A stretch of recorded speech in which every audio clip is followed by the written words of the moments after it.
Congrats on your victory. May I ask you if you feel as young as you look out on the court? May I ask if you feel as young as you look out on the court? Thanks. Yes, I feel good. I feel young, but I think it's the haircut.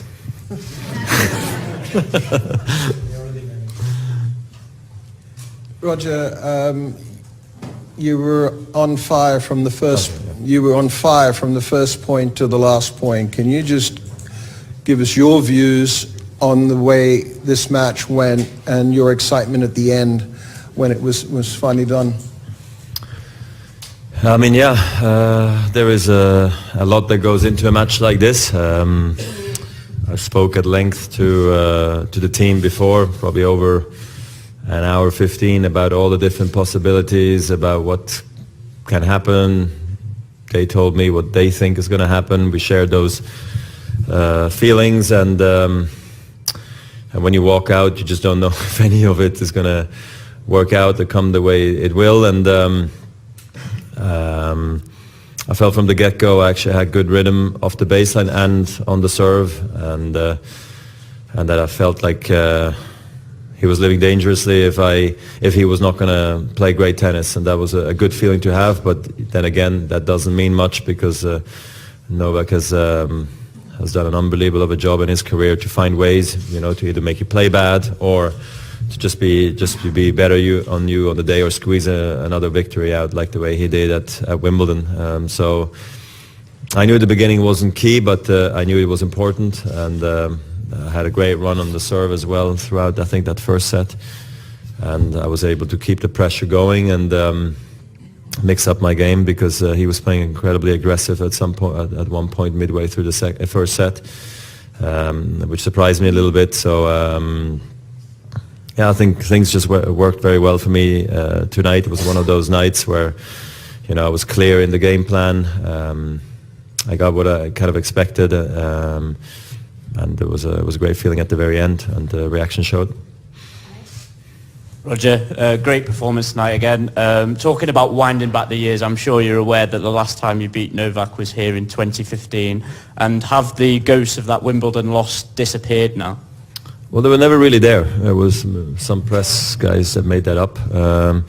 So from my standpoint, I also didn't know I hadn't beaten him in a few years, actually. Didn't feel that way because I was so close in Paris and in Wimbledon against him. And then I realized I hadn't beaten him since my knee operation. I heard that today, so I don't know if that was good to know or not, but anyway, I found out. And then I felt like I was going to have my chance, to be quite honest. I knew, and I explained myself after the first round against Team. First rounds are never easy. If you make a comparison of how I clocked my serves today compared to the first round, it's just day and night, but that's how it goes. And I'm just happy at the level I could play today, and obviously it's always special beating Novak, even more so of what happened. But I didn't feel like I had to get rid of the ghost or anything like that. I feel like I moved on pretty quickly after that. So I've been playing very well this season, and I think this victory proves that today. Hi Roger, people in general talk a lot about how effortless your game seems and how easy a lot of things seem to you. I'm just curious, how proud are you of the grit and kind of the fight and that aspect of tennis that you've shown to kind of stay at this level for so long? Look, I never tried to seek effortless tennis, It came naturally through my coaches over the years, especially in my junior years, that taught me tennis this way. When I see somebody play tennis, it's what I see, how tennis should be played, the way I do it. I struggle with this extreme grip. A double-handed backhand never worked for me, so for me this was the only way to play tennis. I wish sometimes I could have done it a bit differently, but it ended up being the way it was, and I made the most of it, and I really felt like through hard work and fitness, getting to balls I didn't believe I could, it made me the player I became today, and I guess it became an effortless moving style I also had, which eventually also ended up saving the body, which has been a good thing, to be honest. And then I won a lot of matches also sometimes in short time. Like tonight, for instance, these matches are double as good, because it just saves the body and it gives you incredible confidence. So, so that's what it is. But I never planned to play this way, I'll tell you that. Well, Roger, congratulations for the win. You survived once with Bear Grylls on your side from the Swiss mountains. You survive again with Bear Grylls inside the O2 Arena. Which survival was most difficult or easier compared? He was here. I was happy to see him again. We had a great time. We know each other for many years now. He's very inspiring too, super positive person. I feel like I'm similar in this regard. I always see things in a good way, and it's nice to connect again. But yeah, out in the wild where I'm not as confident and comfortable than like in here, it was definitely more difficult than tonight. Congratulations, Roger. Here. Yes. Yes, hello. I found one of our colleagues, Danish colleague, Tina Schuer Larsen, and she told me that you've been training with a new player that is from Denmark. Do you see him future, and do you see any Swiss junior after you or after Wawrinka? Yeah, so apparently we're going to have 4 Swiss juniors in the main draw of the Australian Open juniors, which is great. I'm not sure when that's the last time it happened. It must be years ago. So that's a great thing for Swiss tennis. So there is some talent coming through, which I'm really happy about. And I've practiced with probably 2 out of the 4. Yeah, and then Rune, I practiced with him here, like I've hit with all the juniors here. 4 of them, 2 were here the first week, 2 of them are here now the second week, and it's been fun. For me, it's been good for me, but I hope it's been more fun for them, because it's like a dream week. I would have loved to do that at 16, to just hang with the big guys and warm up one guy, then you go warm up the next guy, actually, and they play each other, and you completely see the vibe of how the teams are and the dynamics are. So, yeah, I'm impressed by all these guys, how much work ethic they already have, what a strong team they have, how they hit the ball. So I'm sure that we'll see much more of all these players, down the road, but it's so hard to predict nowadays, to be honest. Roger, unbelievable performance at the serve, 83% on the first set, first serve, 16 points out of 19 in the first set, 4 points out of 4 on the second serve. Do you remember to have served so well recently? And also, what do you expect now? Because every year, every day seems different. With Tim and Berrettini, didn't play probably so well as you did today. Yeah, I've had a good serving year, to be honest. So I'm sure at some point this year I felt great, maybe even in Basel, because I ran through the tournament there. So I know I can do it, but obviously that was not Novak Djokovic, opposite to me. So to hit the spots the way I did today is definitely special.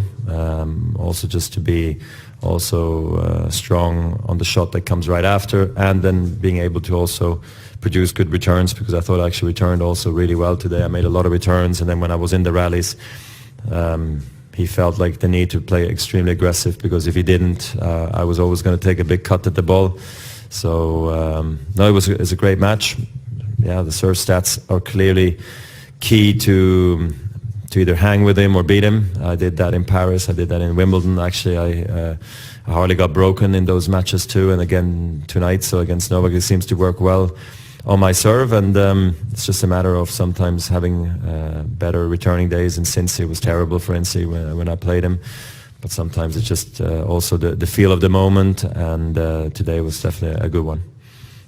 So, Roger, I was paying attention at you signing balls and shirts and lids for fans after the match today, and I started to wonder if even Rafa would ask you to sign something today for granting him the #1 of the world by beating Novak, of course, until the semifinals or the final. Yeah, no, I don't know. I know he was there,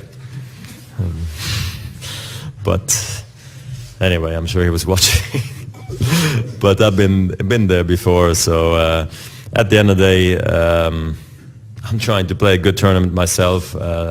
I knew there was a lot on the line for Novak today. If he wouldn't have won Wimbledon, maybe he wouldn't have even gotten to that, to be quite honest. So that's what I was telling myself too. But because he beat me at Wimbledon, actually Novak was as close as he was. And Rafa's had an unreal of a stretch as well. Both guys have had great years. I'm happy I was able to beat both this year. And they both deserve to be ranked higher than me this year. Yeah, it was a good day for tennis, I'm sure, to some extent, not because I beat Novak, but because, the race of world #1 was riding on the match as well, and the atmosphere in the building was very, very nice, and I was able to produce under pressure, and I was trying to remind myself to play with less pressure than what Novak had throughout the game, and it worked, so I'm very happy, I'm very pleased. There was not much that I did right this match, to be honest. I mean, realistically, it was better player in all aspects, and absolutely deserved to win. He served great, moved well, and returned my serve very well. So from his end, I think he did everything right. From my end, I was just playing too neutral. I couldn't read his serve well, and just a pretty bad match from my side. Novak, I remember you saying at the Wimbledon final, they were on Roger's side, and you remember saying to us, in your head, they were cheering Novak. In the O2 Arena, it's a more intimate setting, they're closer to you. How did the crowd affect you during the match? I mean, look, it was an important match, and I think every time I face Roger or Rafa anywhere in the world, it's a lot of excitement. So there was full stadium, which was nice to see, and it was loud, it was electric, it was, it was a good atmosphere. Held your elbow at the start of the second set, looked in a bit of pain. Is that similar to the problem you had before? Is that something we should be concerned about? Will you make the Davis Cup next week?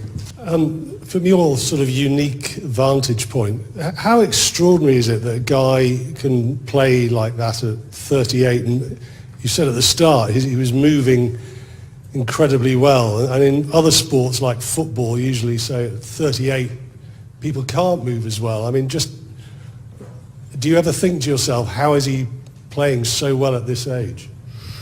Well, it motivates me. I mean, it shows me it's possible. So, no, I mean, I have utmost admiration for him and everything he's doing on the court. What he has achieved over the years and what he's still showing on the court is phenomenal. I mean, he's a role model even for me that, I'm one of his rivals, and, he's one of the toughest opponents I had in my career, but looking at his career and what he still is doing, it just inspires you.